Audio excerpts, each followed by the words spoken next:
So people come here in the back of a lorry or on a boat across the channel as an asylum seeker, and being softies, we say, yeah, okay, all right, you can stay. Now, over 50 people a day come into Britain because they say, oh, my uncle's there, my nan's there, my little kid's there. And so what's really happening is we let people across the channel. It isn't just them that come.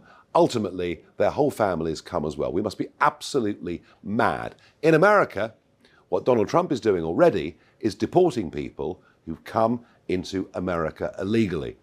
And far from being the monster, now over 50% of Britons think Trump is doing the right thing. Let me promise you something. The only political party that is serious about stopping illegal immigration, about deporting those who come here illegally, is us at Reform UK.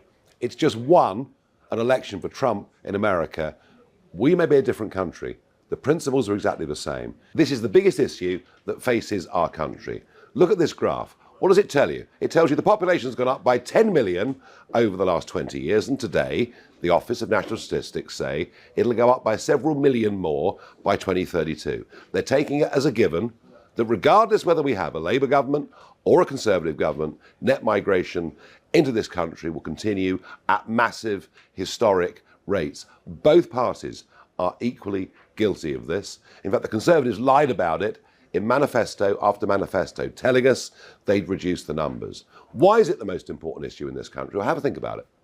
Even if we build the 1.5 million homes that Labour say they'll build, that won't even be enough to cope with the numbers coming during the course of the next 4 years, let alone the backlog we have. You want to get a GP appointment? Forget it. It's going to get even more difficult. Have you noticed how clogged up the roads are?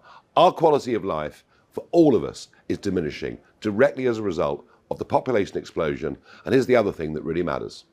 The steeper our population rises through immigration, the poorer per head we get in this country. This is a complete betrayal by our political class. And I promise you, it's on this issue that Reform are going to win the next general election. Believe me.